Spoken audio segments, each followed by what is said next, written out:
Shadur has been balling at minicamp. All right, so day one, Flacco went 3 for 7 and a touchdown, 8 for 9 and a touchdown for Sanders, 6 for 11 for Kenny Pickett, 9 for 16. But the interesting thing is, Flacco didn't get any reps, and Sanders went 10 for 12. Yeah, on day one, I don't know why, but Flacco didn't do anything, but Sanders got the second most reps. But it seems as if Gabriel is getting the most reps. How do you feel about that? I think. So here's how I think it's going to go. I think it's going to go the loser between Flacco and Pickett gets cut. The winner starts off the season. And then right now, Gabriel obviously has pole position. And Sanders is just going against third teamers. But he could get pole position by the time actual minicamp starts. Yeah, I'd say I'd have to agree. Sanders is yet to get any first team reps. Flacco, Gabriel, and Pickett, they've all gotten first team reps, but Gabriel is getting the most, and he's doing the least. So here are the stats from this. All right, let's move on with Aaron Rodgers to the Steelers. Will the 500 streak continue? I don't think it will continue. They've got a bad roster.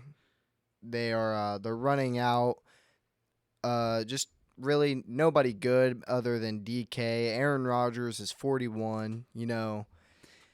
Maybe if we have 75% of what Aaron Rodgers was 5 years ago, then they might be able to go 9-8. But other than that, I see them going negative this year.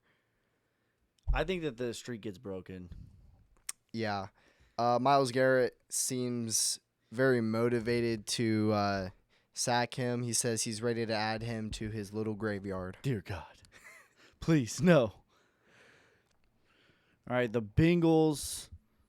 Henderson heading out. Bengals are a mess.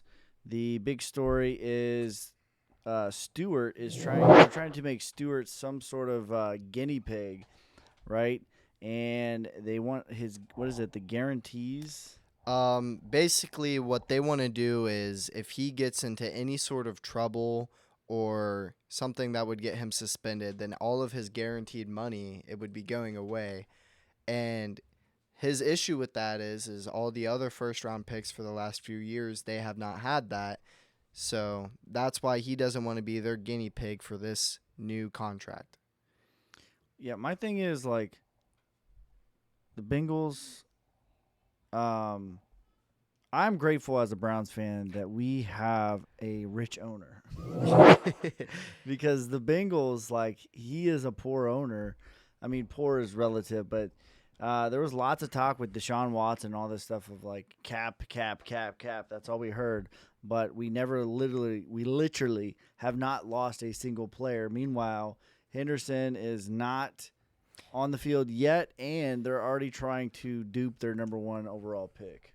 Yeah, Henderson said that he is willing to miss this entire season if he doesn't get a contract done. And, as a Browns fan, that's what I hope for, All right, sleeper picks. It's all good.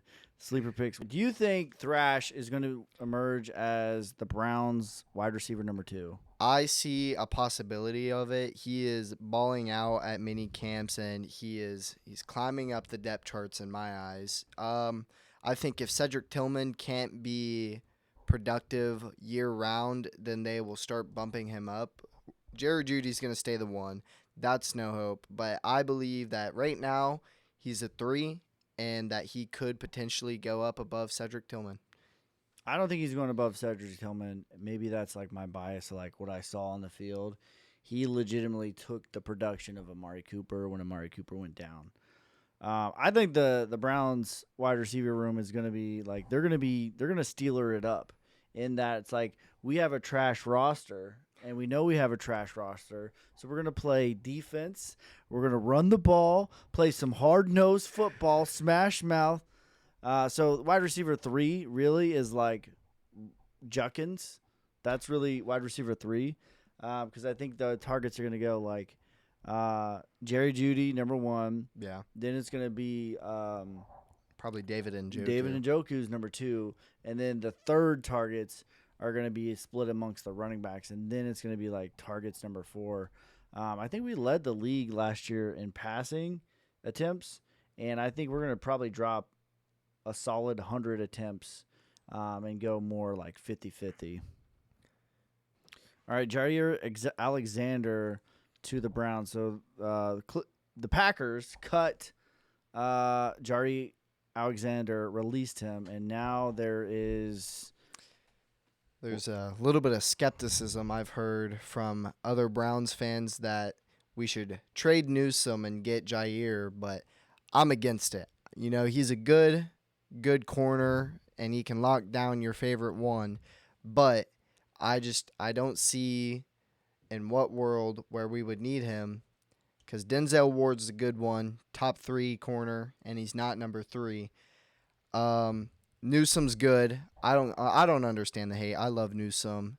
I think we've got a good corner room, and it would be best just to keep the guys we have due to cap space. Yeah, I mean, I think Ward, obviously, lockdown corner, perhaps one of the best corners in the league.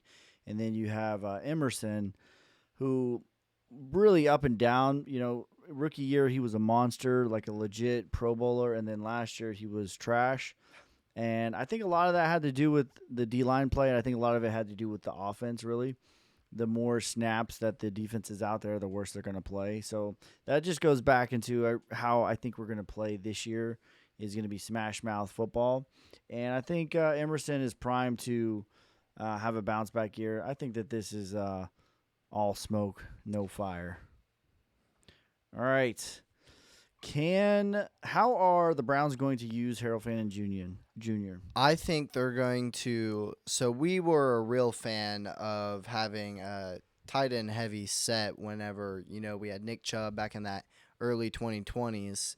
I think we're going to use him as a kind of as a safety blanket. We'll have David Njoku blocking, and then we could have him out, or it opens up the play action room, which is what I like a lot. We're going to run the ball. That's what our emphasis is going to be. But then we'll pull out a play action when we're in this tight end heavy set, and we've got 2 tight ends. Then we've got Jerry Jeudy, and we've got whichever running back is in. So I think it's we're going to use him as a good play action kind of guy, and potentially have him at wide receiver whenever we need. I low-key think he's probably going to get more targets than I didn't even mention him. I think he's going to get more targets than Amari Thrash. Yeah, I could see that. So I think they're going to use him.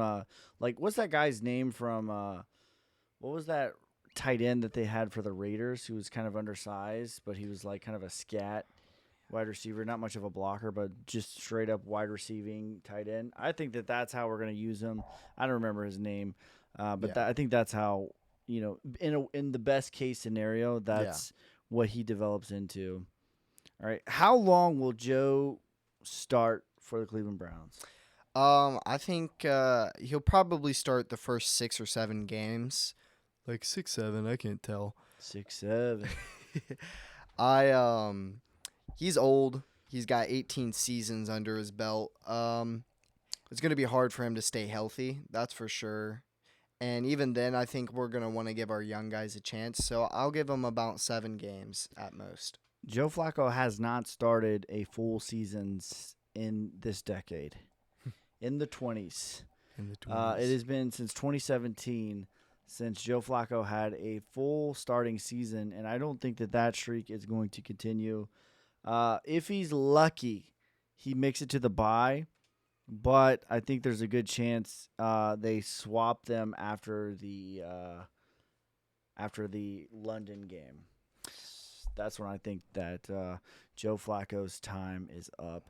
But the first part of our schedule is pretty brutal. All right, let's play a game. Jerry Jeudy. Who would you rather have, Jerry Jeudy or Zay Flowers. I would rather have Jerry Jeudy. Jerry Judy's Zay Flowers is a quick guy. He's good after the catch, but past that, he's hardly 1,000-yard receiver. I think he just thrives in that Ravens offense. I think Jerry Jeudy is the better all-out wide receiver. Who would you rather have? Jerry Jeudy. Okay. Jerry Jeudy or Jamar Chase. That's easy. I would have to go Jamar Chase. Triple Crown winner, Yeah. 1,900 yards, 18 touchdowns. Jamar Chase for sure. I mean, Jamar Chase. Yeah.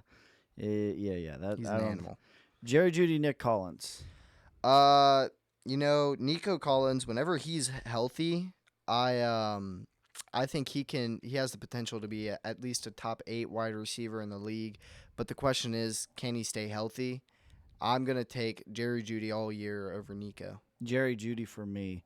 Jerry Jeudy or Tyreek Hill. Now, Tyreek Hill's weird. He just had a near 2,000-yard season 2 seasons ago, but then last year he had 500 touchdowns. I think if he wasn't old and wasn't dealing with all the issues he was dealing with, I would take Tyreek. But this year, I would definitely take Jerry Jeudy. Yeah, I'm surprised that we're both going to agree on this because I think that the ceiling of Tyreek Hill was way higher, but he's old now, and I think that he's going to continue to decline. So I'm going to take Jerry Jeudy as well. Jerry Jeudy or DK Metcalf. Now that's hard because DK Metcalf and Jerry Jeudy are two different receivers. Their games are inspired after other people.